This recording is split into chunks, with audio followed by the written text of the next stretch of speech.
Il y a souvent des étiquettes dans nos vies qui nous collent à la peau. Je sais pas si ça vous dit quelque chose. Moi, c'est comme, tu sais, quand on est jeune, des fois, c'est pas intentionnel. Des fois, il y a des gens qui ont dit des choses sur nous et ça leur resté des surnoms, peut-être des petits sobriquets, comme on appelle en français. Et là, ça nous a collé à la peau et ça nous colle parce qu'il est arrivé un événement dans notre vie. Puis là, les gens se sont rappelés de ça puis nous ont mis une étiquette. Et aujourd'hui, c'est tellement... dans notre société, on est vraiment facilement... On met des étiquettes à telle personne et on dirait ces jours-ci, il y a tout le temps, il y a un gros... beaucoup de choses qui se passent avec les documents Epstein et là, il y a des noms qui sortent et là, tout de suite, il y a des étiquettes qui sont mises sur des gens, mais il n'y a pas encore l'enquête n'est pas complétée, mais il y a déjà, on met tout de suite des étiquettes sur des gens où quelqu'un a fait, ça a été une mauvaise journée, il y a eu des actions qui ont été posées et là, la personne est une étiquette, puis ça dure longtemps. J'ai écouté dernièrement un témoignage de quelqu'un, un humoriste qui a été accusé et selon lui, il est innocent, puis il a passé dernièrement un test pour le détecteur de mensonges même parce qu'il dit, écoute, je suis vraiment innocent, mais ça fait déjà plusieurs années de ça et il y a cette étiquette-là qui a été collée sur lui et par la personne qui a répandu ça, donc une femme qui a porté plainte, mais la police a laissé tomber le cas. Donc, dans ces cas-là, ils ont vérifié, puis il n'y avait pas, j'imagine, assez de preuves, assez de matériel. Mais là, il y a cette étiquette-là qui est là, et lui, il est pris avec ça, il a tout perdu ses contrats, il n'est plus capable de travailler parce que tous ses amis l'ont laissé tomber à cause de cette étiquette-là qui a été mise sur lui. Et des fois, peut-être qu'il est arrivé vraiment quelque chose dans notre vie, qu'on a vraiment fait quelque chose, mais là, ça nous colle dessus. Puis là, on n'est plus capable. On est pris avec ça. Même nous-mêmes, on s'est peut-être mis une étiquette. Combien de fois qu'on se dit je suis pas bon pour faire ça, ou tu sais, des fois, hey, j'ai vécu une situation, là, puis j'ai tellement mal réagi là-dedans, puis on dirait qu'on reste collé avec cette étiquette-là que je suis un loser parce que telle situation, j'ai pas été capable d'être à la hauteur, ou ça se peut-tu? Comment ça se fait que j'ai fait une affaire aussi stupide que ça? Je sais que je suis pas tout seul, mais moi aussi, ça m'arrive, tu sais, de me rappeler des affaires que j'ai faites, je suis comme, j'étais donc bien innocent. Hop, on va couper ça au montage. Tu sais, pourquoi j'ai agi comme ça? Mais des fois, on agit avec les données qu'on a à ce moment-là, ou des fois, juste parce que, c'est ça, on est jeune et innocent. Maintenant, je suis juste innocent. Ah! Mais des phrases qu'on a entendues ou qu'on s'est redites et que ça devient finalement comme une vérité dans notre tête. On est lié à cette erreur-là du passé, des périodes sombres de notre vie, qu'on n'a pas été la personne qu'on aurait voulu être, on n'aura pas été à la hauteur de qu'est-ce qu'on s'attendait, qu'est-ce qu'on espérait être, puis on a laissé cette chose-là rentrer dans notre tête. Et aujourd'hui, des années plus tard, on a l'impression que notre avenir est plafonné à cause de ce passé-là. On se sent bloqué. Comment ça que je suis pas capable de passer pour aller plus loin? On se sent tiré par le passé dans notre vie. Puis des fois, on arrive à se dire, ah, de toute façon, je suis comme ça. Tu sais, on arrive que finalement, on s'arrête, puis on se dit, ah, j'ai jamais été capable de passer à travers ça. Je suis comme ça. On a l'impression que c'est comme un scénario de notre vie qui est comme les 15 premières minutes du film, puis on est resté coincé dans cette première 15 minutes-là, puis on pense que ça va être de même jusqu'au générique de la fin du film. On est comme figé dans ça, dans cette période-là. On s'enferme dans les débuts de notre histoire, dans peut-être notre enfance, il est arrivé des traumatismes, des choses, ou dans notre classe sociale, ou des erreurs qu'on a faites.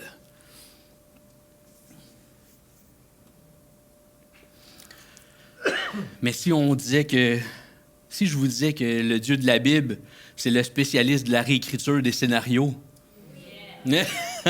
Quelque chose de positif. Après tout ça, des fois, on est pris là-dedans, mais Dieu est le spécialiste des réécritures, des scénarios.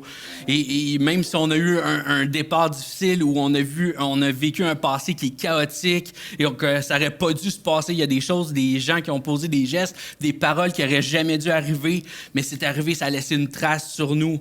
En nous, ça nous a laissé des cicatrices. Mais tout ça ne va pas déterminer le fil d'arrivée, ne va pas déterminer la fin de ton histoire. Et aujourd'hui, je veux qu'on regarde l'histoire de Jacob, l'histoire d'un homme qui avait toutes les raisons de croire que son histoire, que son début, que son passé allait déterminer toute sa destinée.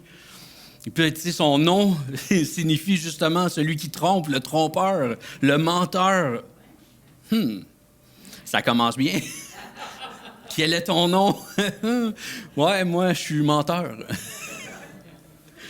Tout de suite avec des étiquettes, hein? Mais son histoire va vous montrer quelque chose de vraiment important, vraiment tout son parcours, et qui est loin d'être glorieux. Mais peut-être que le mien non plus n'est pas très glorieux. Mais on va voir comment Dieu agit avec Jacob dans son histoire. Un homme qui est tordu entre les mains de ce Dieu-là, qui est patient avec lui dans son histoire. Et tout ça se passe dans Genèse. Ça, c'est le premier livre dans votre Bible. Ceux qui n'ont pas un cellulaire, là, je parle des vraies Bibles. Oh, il n'y en a plus beaucoup maintenant. Non, c'est bon. C'est le premier livre de la Bible dans la Genèse, au chapitre 25, on va lire le verset 26. Qui parle, on est là à la naissance de Jacob, hein, beaucoup de détails sur son histoire, et ça dit qu'ensuite sortit son frère. Donc, il y a Ésaü qui est né, et son frère, tout de suite après, arrive, dont la main tenait le talon d'Ésaü. On l'appela Jacob. Isaac était âgé de 60 ans à leur naissance. Parle-moi de ça, la parentalité, être père à 60 ans, c'est de bonheur. Non, pas tant que ça. 60 ans, hein, ça commençait plus tard. Fait que c'est comme ça revient finalement parce qu'il y a eu une période que les naissances étaient vraiment plus jeunes. Mais là, on voit qu'au départ, c'était quand même assez âgé aussi. Parce que là, quand même, je rencontre des gens, des parents, des femmes qui ont accouché à 40 ans puis qui ont eu leur premier enfant à cet âge-là. Donc, ça a changé ou ça revient. Et son nom, comme on disait, c'est celui qui trompe, ça dit, parce qu'il a attrapé, c'est vraiment ça, son nom, c'est celui qui a attrapé le talon de son frère, le supplanteur, le tricheur, dès sa naissance. Il est identifié, étiqueté. Et on va voir toute son histoire dans Genèse 25, il va profiter du moment de faiblesse de son frère Ésaü, qui revient épuisé de la chasse. On n'aura pas le temps de tout lire l'histoire au complet, tout le passage, mais c'est vraiment... Son frère, c'est le gars de outdoor, celui qui aime ça faire du camping. Pas moi, pas en tout. Je pense que je suis plus comme Jacob. Lui, il aimait ça rester en dessous de la tente avec sa mère, puis sûrement lire. Mais son frère, lui, c'était la chasse, la pêche, j'imagine, puis il allait... vraiment dans le bois, il aimait ça être là. Mais là, il revient, il est épuisé de la chasse pour échanger un bol de soupe contre son droit d'aînesse. Et le droit d'aînesse, pour nous, hein, c'est comme, qu'est-ce que c'est ça? Mais c'était vraiment, si tu naissais à cette époque-là comme un homme, un garçon, puis tu étais le premier-né, tu venais de gagner le jackpot parce que tu avais vraiment tout l'héritage, le double de l'héritage, tu avais la reconnaissance du père et tout ça. Donc, c'était vraiment important à cette époque-là, le droit d'aînesse, pour ceux qui se demandaient, c'était quoi? Donc, on va lire le passage 25, chapitre 25, verset 29 à 34, qui dit « Tandis que Jacob faisait cuire un potage, Ésaü revint des champs, accablé de fatigue.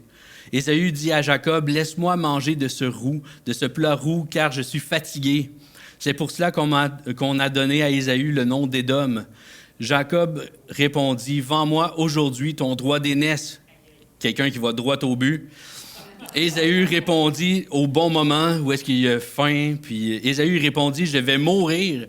À quoi me sert ce droit d'aînesse? » J'imagine c'est « Je vais mourir de faim. » J'imagine. Jacob dit, « Je jure, jure-le-moi d'abord. » Et lui jura, il vendit son droit d'aînesse à Jacob. Alors Jacob donna du pain et du potage de lentilles à Ésaü. Il mangea et but, puis se leva et s'en alla. C'est ainsi qu'Ésaü méprisa le droit d'aînesse. Donc on voit l'auteur ici qui est pour lui, il voit que lui, qu'Ésaü a méprisé ce droit d'aînesse-là pour un bol de lentilles. Donc, on pourrait se dire le bol de lentilles le plus cher de toute l'histoire de l'humanité. C'est comme échanger, si on mettrait ça aujourd'hui, ça serait comme échanger ton héritage familial que tu sais qu'il y a vraiment beaucoup de choses dedans. Tu as tellement faim que tu dis « Ah ouais, donne-moi le trio McDo, là. Mon héritage, je te laisse, c'est bon. » Ouch! Quand tu remets ça en contexte d'aujourd'hui, ça fait plus mal un peu. Tu dis « Ça fait pas de sens. » Mais c'est ça que l'histoire nous dit. Et ça continue plus loin dans Genèse 27. Et là, il y a toute la complicité de sa mère, de Jacob, Rebecca, qui va mettre un plan en œuvre pour déguiser Jacob en Ésaü. Il va mettre des peaux de chèvre sur ses bras pour imiter le poil de son frère, parce que son frère était poilu, que ça nous dit le texte. Il va aller voir son père Isaac, qui est aveugle, il est en fin de vie. Parce qu'il avait dit à Ésaü, va chasser pour moi, puis prépare-moi un plat comme je l'aime, parce qu'il dit, je m'en viens vieux, puis là, je veux te bénir. Je veux te donner la bénédiction familiale. Et là, il y a toute cette manigance-là qui se fait par sa mère, et on va lire ça ensemble.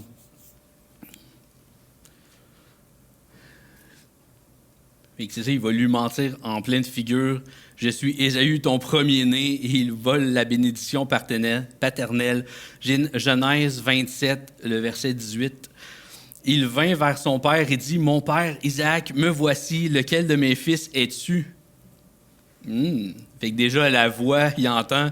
Jacob lui répond à son père, « Je suis ton fils aîné, Ésaü. Je me suis conformé à tes instructions. Lève-toi donc, installe-toi et mange de mon gibier afin de me bénir. » Isaac dit à son fils, « Comment ça? Tu en as vite trouvé, mon fils? » Jacob répondit, « C'est ce que l'Éternel, ton Dieu, l'a fait venir devant moi. » Toute une belle histoire.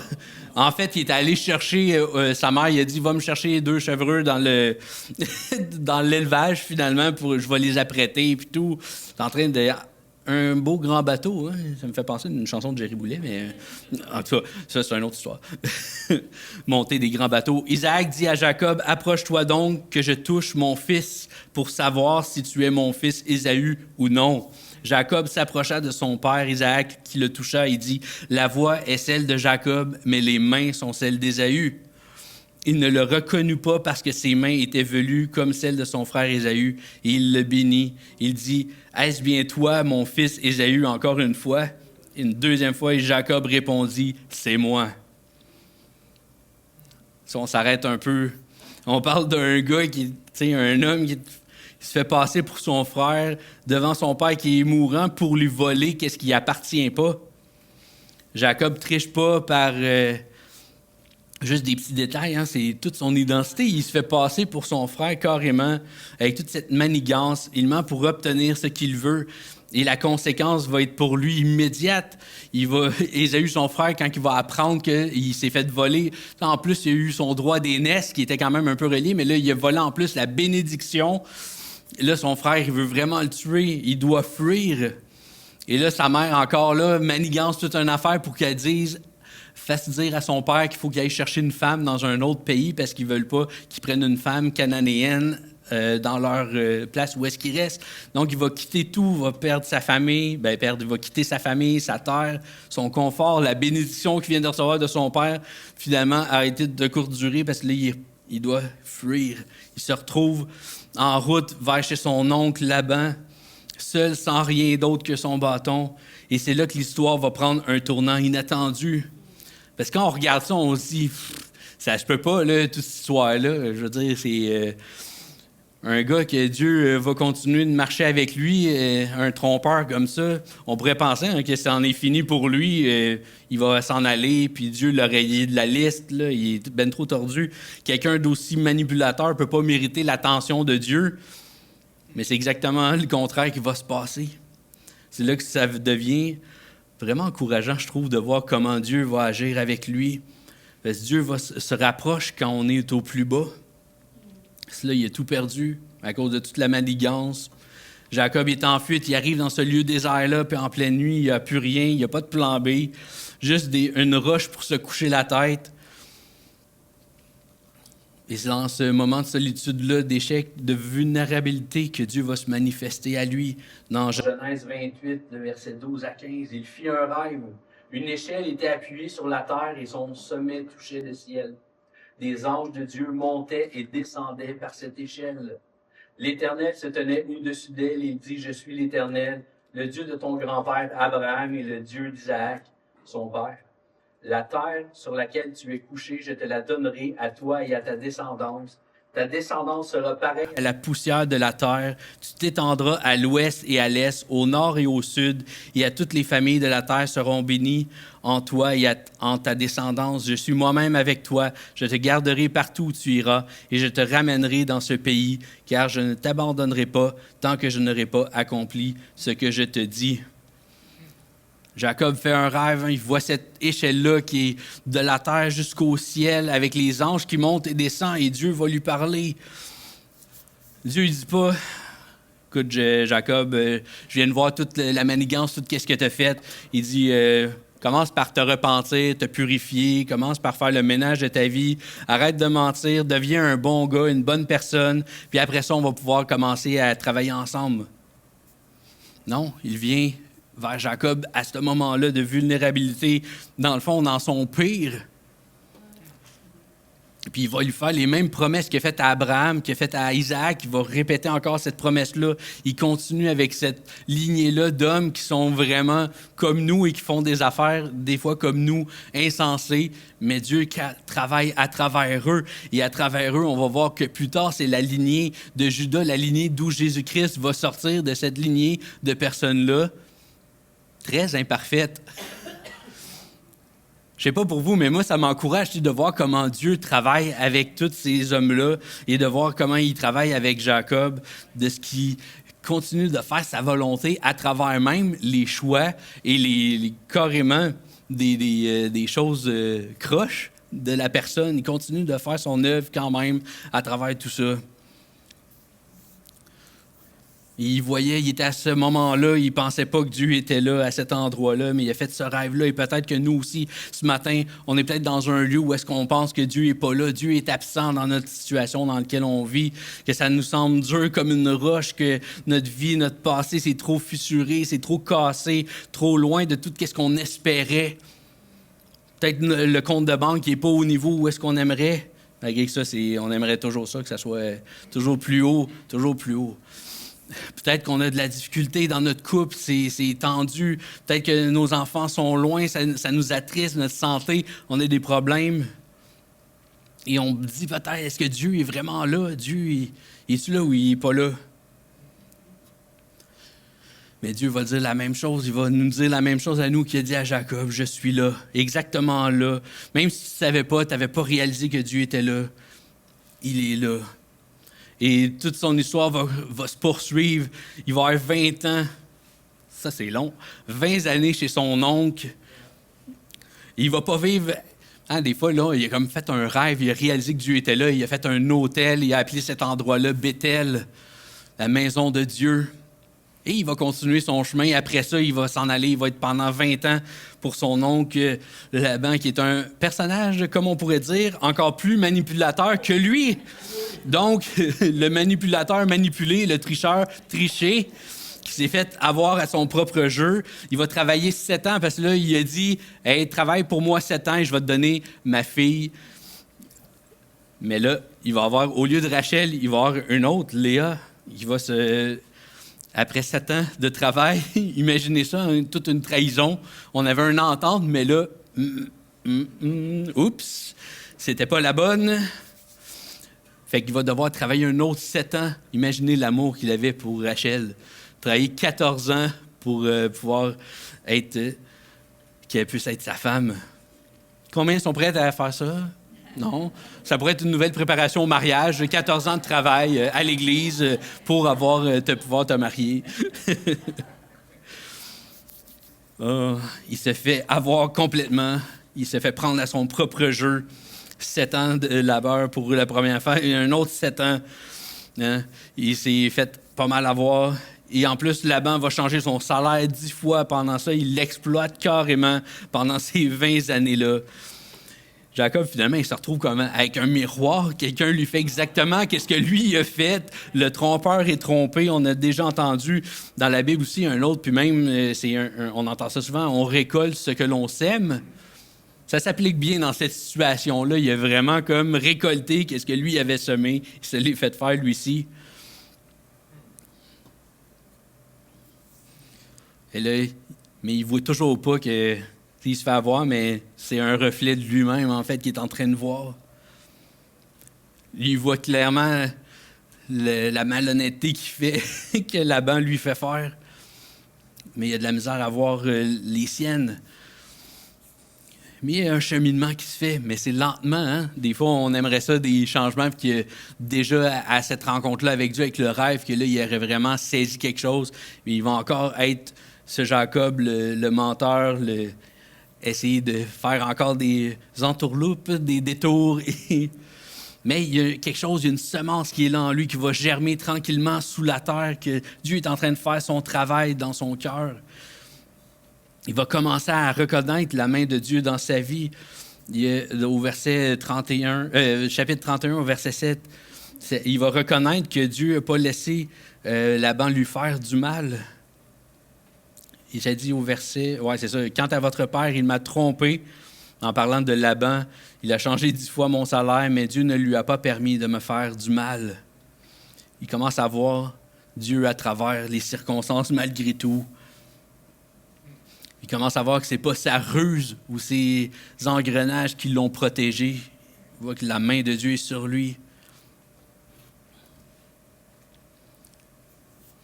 Et ça commence à se resserrer aussi avec Laban de plus en plus à la fin des 20 ans, mais Dieu est de plus en plus proche aussi. Il y a un processus, comme on disait, de transformation qui a commencé dans Jacob. Ce n'est pas un éclair qui va changer d'un coup, mais il y a quelque chose qui fait tranquillement. Un Dieu qui est patient, qui, à travers les épreuves, les erreurs, les conséquences, parce qu'il a vécu les conséquences de ses mauvais choix, mais il se rapproche de lui. Il fait la même chose avec nous. C'est un Dieu patient qui, à travers nos erreurs, à travers les conséquences des fois de nos choix, Dieu se rapproche petit à petit de nous il nous poursuit par son amour. À chaque épreuve qu'on vit, on a un choix à faire. On a le choix de s'endurcir dans tout ça ou de commencer à s'ouvrir, ouvrir notre cœur, de se refermer sur nous-mêmes ou de s'agripper à Dieu dans les raisons que c'est plus difficile. Et Jacob va tranquillement choisir de s'ouvrir, à laisser progressivement Dieu la place qui lui revient dans sa vie. On arrive à un moment, un tournant qui s'en vient dans sa vie. Un moment le plus décisif, c'est pas à Béthel il y a 20 ans ou pendant ces années de chez Laban, c'est une nuit lorsqu'il revient sur le chemin du retour. Dieu lui dit, tu vas retourner dans le pays d'où tu viens, une nuit au bord du ruisseau, seul avec Dieu. Juste avant qu'il retrouve son frère, parce que toute l'histoire, son frère est encore là. Et lui, dans sa tête, mon frère, il veut me tuer. J'y ai tout pris. Qu'est-ce qu'il y avait? Donc là, ça l'angoisse, il y a la peur. Qu'est-ce que je vais arriver? Puis là, son frère s'en vient avec 400 hommes devant lui. Il dit, c'est sûr, je suis fini. C'en est fait. Fait que tout ça qui est là, sur le chemin du retour, il est terrifié. Fait qu'il fait qu'est-ce qu'il est habitué de faire? Une histoire à la Jacob, il envoie des cadeaux, marcher devant lui, envoyer plein de choses. Puis là, en plus, il prend sa famille, puis il les envoie un de l'autre côté de la rivière. Il place ça en 2 camps, comme ça, s'il dit, s'il attaque un, au moins les autres vont avoir le temps de se sauver. Hein, il pense, c'est stratégique, mais encore là, encore des stratégies pour essayer, par ses propres forces, de gérer la situation.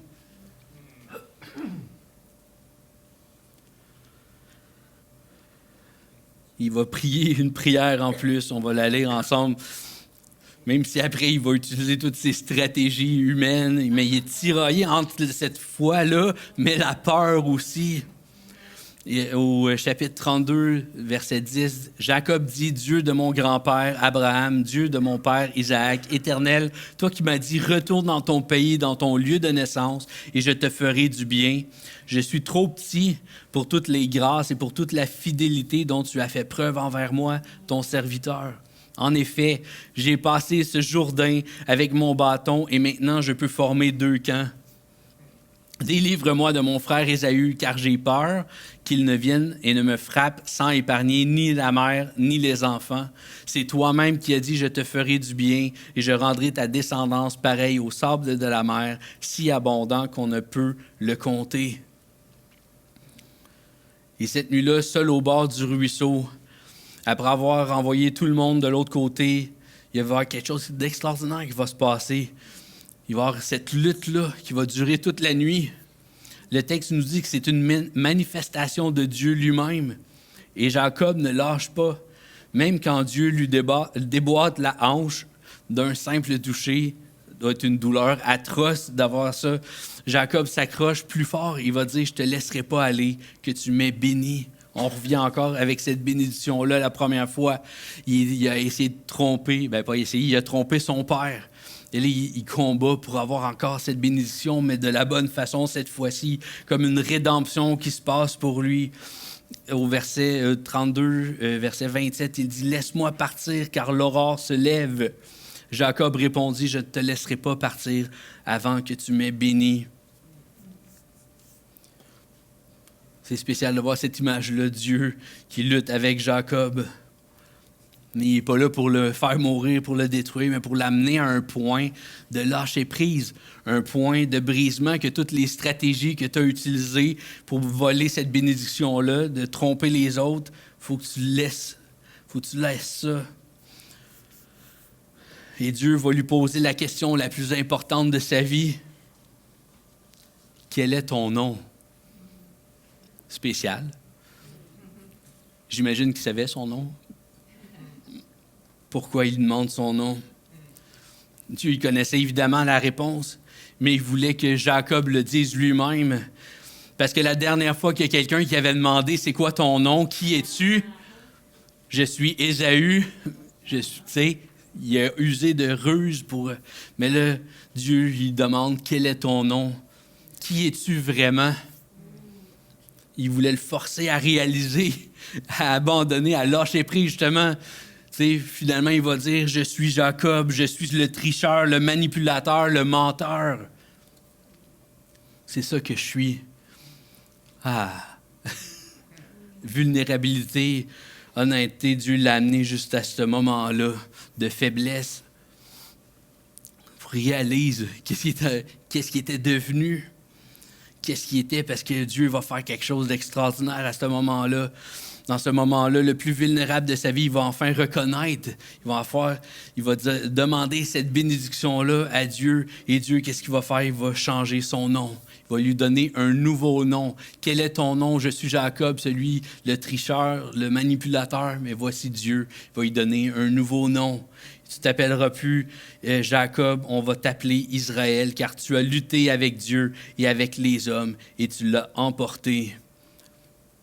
Tu l'as emporté. Il a réussi à combattre contre Dieu, il a remporté. Mais pas par la force, la force de vaincre Dieu, mais dans l'humilité. Parce que Dieu l'a touché.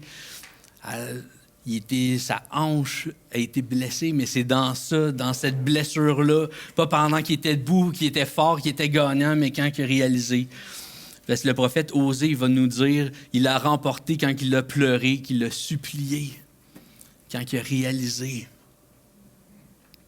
Qui es-tu? Quel est ton nom? Il a gagné en perdant. Il a trouvé sa force dans la faiblesse. Et l'idée principale ce matin, c'est lorsqu'on arrête de prétendre être quelqu'un d'autre et qu'on dit honnêtement à Dieu qui on est vraiment, sans porter de masque, que Dieu peut commencer à faire de nous, qui nous appelle à devenir. Parce que des fois, on est tellement dans notre bulle, dans notre tête, puis peut-être des fois, on a une opinion soit trop basse de nous, ou des fois, peut-être qu'on a une opinion trop haute de nous. Des fois, on a de l'orgueil dans notre vie. Je suis capable tout seul. Quand il arrive des situations, on essaye de tout contrôler. Et Jacob est devenu Israël. Brisé, il était la hanche en miettes, en larmes près de Dieu. Mais Dieu, il va repartir de là avec une bénédiction. Même s'il est rendu avec cette marque-là, il va boiter tout le reste de ses jours. Mais c'était devenu un signe physique que sa force venait de Dieu lui-même. Plus de lui-même, mais de Dieu. Et à travers tout ça, la lignée, comme on disait, c'est pas sa ruse qu'on se rappelle, son intelligence. Les Juifs, aujourd'hui, ils mangent toujours pas le tendon, justement, de la hanche d'un animal en souvenir de la nuit où Jacob a été brisé. Il honore cette douleur-là.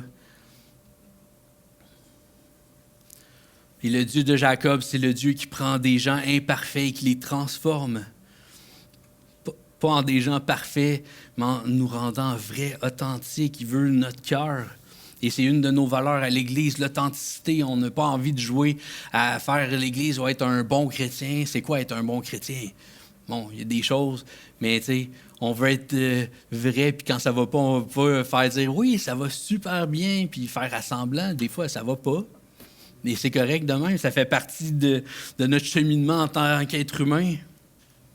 Ben, c'est difficile quand tu essaies de toujours être heureux. Et je sais, des fois, il y en a qui utilisent des mantras ou des choses pour essayer de garder comme au niveau du mental, d'être bien, d'être toujours heureux et tout, mais ça doit être difficile. Il y avait quelqu'un qui témoignait justement que pendant 30 ans, il a fait ça. Il était dans le mouvement Nouvel Âge, puis c'était tout le temps de garder les bonnes vibrations, garder tout ça à un niveau, tu sais, parce que sinon, c'était de sa faute s'il y avait eu des mauvaises pensées, donc ça attirait des mauvaises vibrations. Puis ça l'a vraiment amené dans l'anxiété et tout ça, parce que ça mettait un fardeau immense sur lui, puis il a décidé de tout arrêter ça après 30 ans de pratique. Parce que ça l'amenait vraiment une détresse dans sa vie.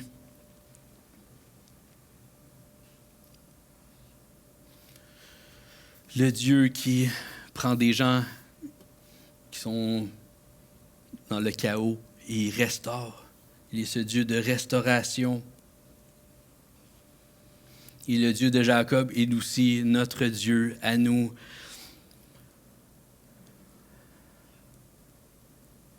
Et l'apôtre Paul, dans l'Épître aux Romains, la lettre aux Romains va dire dans 5, le verset 20, « L'intervention de la loi a entraîné la multiplication des fautes, mais là où le péché s'est multiplié, la grâce a surabondé. » Il est notre Dieu, le Dieu des deuxièmes chances, des troisièmes chances, des 20e chances. Le Dieu, si tu viens à lui, Dieu est là pour nous accueillir, peu importe. Et on voit qu'il va y avoir une transformation qui se fait dans la vie de Jacob. Il va amener sa famille, il va dire d'enlever tous les faux dieux qui sont parmi vous, purifiez-vous, changez de vêtements, on s'en va à Béthel. Il retourne au même endroit où est-ce qu'il était il y a 20 ans. Il retourne là. Et quand Jacob arrive à Béthel la deuxième fois, il fait quelque chose de profond. Et le texte va nous dire qu'il ne s'appelle plus Béthel, la maison de Dieu, mais El Béthel, qui veut dire le Dieu de la maison de Dieu. C'est plus juste cet endroit-là, on s'en va à la maison de Dieu, mais là, il vient rencontrer le Dieu de la maison de Dieu. C'est plus juste ce lieu sacré-là ou un rituel religieux. C'est Dieu lui-même qui vient rencontrer. Et c'est pas nous comme l'Église qui sauve, c'est vraiment Dieu qui sauve. C'est pas de venir ici qui fait de nous des croyants, c'est lui à travers l'œuvre de Jésus-Christ. On aurait pu regarder plein d'histoires dans la Bible d'autres hommes, de femmes qui ont vécu des transformations. Je pense vite fait à Gédéon, ce vaillant héros. Pourtant, lui, il se voyait pas du tout comme ça. Mais Dieu voit quelque chose que toi, tu ne vois pas dans ta vie. Tu te vois peut-être petit, mais Dieu te voit comme un héros.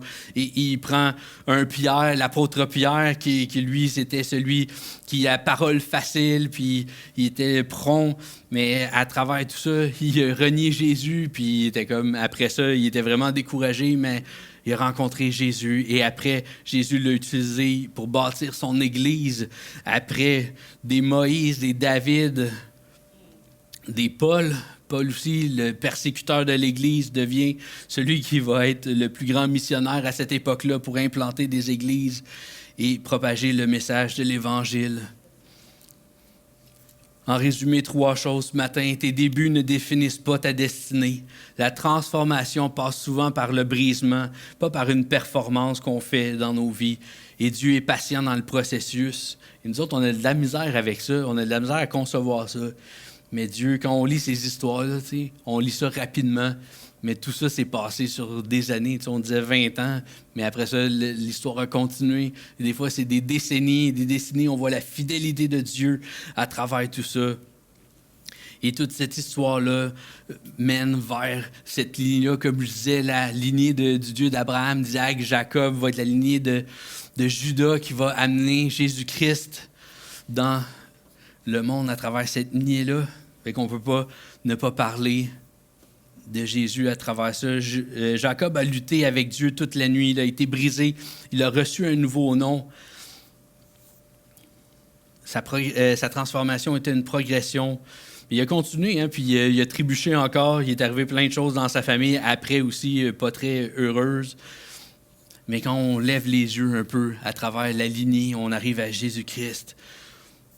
Et on se rappelle que la première rencontre à Bethel, on a vu ce rêve, on a lu ce rêve-là qu'il a eu avec cette échelle-là qui était de la terre jusqu'au ciel avec les anges de Dieu qui montaient et descendaient. Peut-être ça vous dit quelque chose. Mais ça a déjà été mentionné aussi dans le Nouveau Testament. Plus tard, Jésus-Christ va dire la même chose. C'est quelque chose de familier à Nathanaël.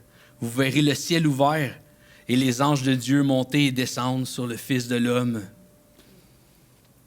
Jésus est en train de dire, donner la réponse, l'échelle de Jacob, c'est moi, le pont entre la terre et le ciel, entre l'humanité brisée et Dieu, c'est moi.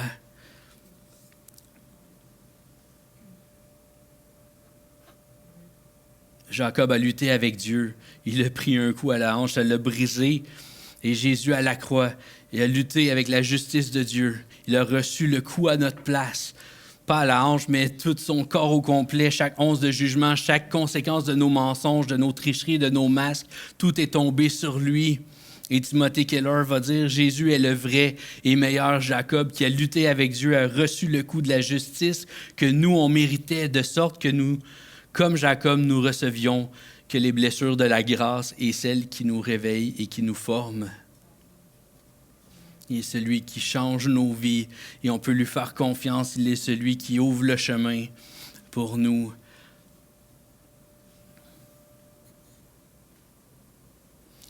Vraiment, tout ça, c'est basé sur le sacrifice de Jésus. Si on met notre confiance en lui, on peut lui faire confiance parce qu'il a souffert à la croix pour nous, une fois pour toutes.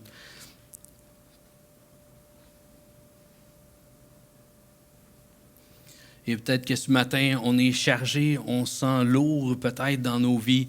Et j'avais ce passage-là de Matthieu 11, le verset 28, qui nous dit « Venez auprès de moi, vous tous qui portez des charges très lourdes et qui êtes fatigués, et moi je vous donnerai le repos.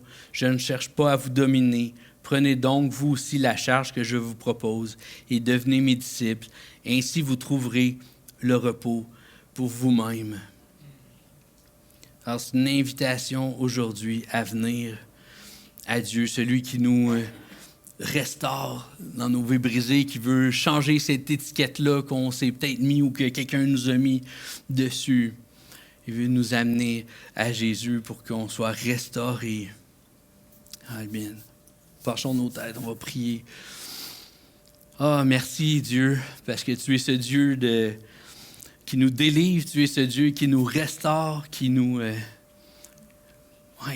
transforme pas à pas, un jour à la fois, Seigneur, un pas à la fois. Seigneur, tu marches avec nous. Merci pour ta patience. Des fois, nous, on est tellement impatients, mais toi, tu es patient envers nous. À chaque jour, tu es là. Merci parce que notre passé ne définit pas, Seigneur, notre destinée ne définit pas, Seigneur, la fin de notre histoire. Toi, tu es ce Dieu qui réécrit les scénarios de nos vies. Tu as un plan merveilleux pour chacun d'entre nous. Et vraiment, on veut venir devant toi ce matin. On veut te rencontrer. Et toi aussi, tu veux nous rencontrer là où est-ce qu'on est. Dans nos vallées, dans peut-être les situations difficiles qu'on vit en ce moment. Et tu veux nous continuer ce cheminement de transformation dans nos vies. Et tu veux nous appeler à être avec toi et tu nous appelles à cette vie d'abondance avec toi. Merci Dieu. Merci Dieu. On veut continuer à te suivre, Seigneur, pas à pas, jusqu'au bout, Seigneur, par ta grâce. Et on te confie tout ça. Merci Père, au nom de Jésus qu'on a prié. Amen.